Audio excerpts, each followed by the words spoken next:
Masse salariale, emploi du temps hommes et femmes, plafond de verre. Les femmes sont souvent disqualifiées, limitées par les charges domestiques et le poids de la société sur leurs épaules. Les stéréotypes des métiers nag moom déséquilibrent le marché du travail. Wante, les inégalités basées sur le genre et le manque d'équité coûtent 95 milliards à l'Afrique. Pas de CFA de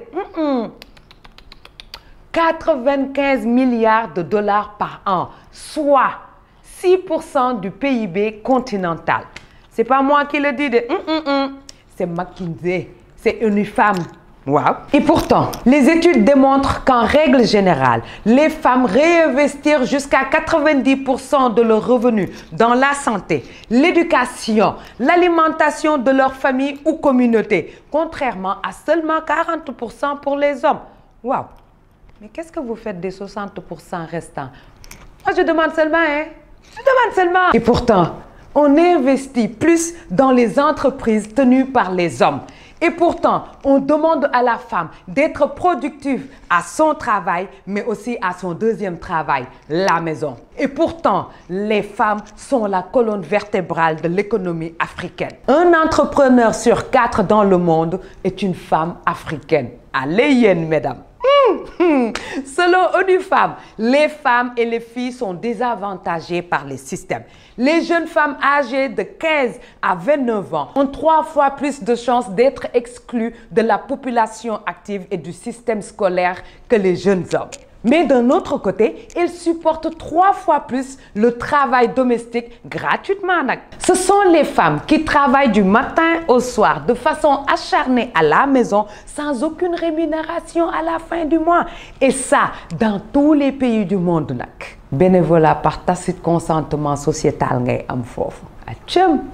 En plus du travail du soir. Ah, il faut assurer il faut assurer. J'ai entendu un prêcheur dire que si la femme se refuse à son homme, le lendemain, il a le droit de ne pas donner la dépense du midi. Si, à la radio et avec le sourire, c'est connu. Ton corps lui appartient, selon eux. Et surtout, il ne dit surtout pas le contraire au risque de l'offenser au plus haut point. Mané, pourtant, quand toi, bon ma ñoppatee, hein, man maa koy yëg, wante du yow yaa koy yëg. Mané, ce corps-là m'appartient. C'est un titre foncier.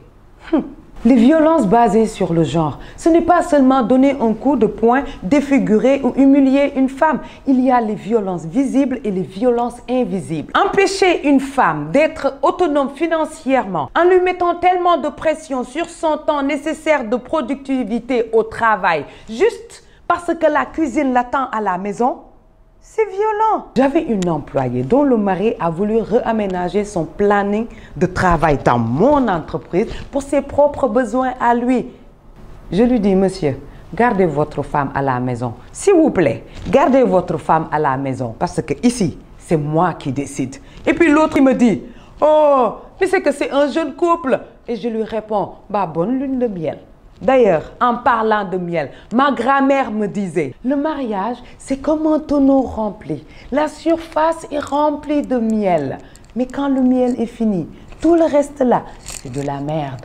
Maneko, hey, mam! Comme elle a plus d'expérience de vie que moi, j'ai tendance à lui prêter oreille. Ah, fagarogan faju. L'Afrique d'Al se tire une balle à la jambe à cause de son manque d'équité. C'est violent. L'idée, moi, am mine d'or, ba pare, ne duma ko exploiter. Mané, women matter. Oui, les femmes sont importantes. Les femmes sont importantes.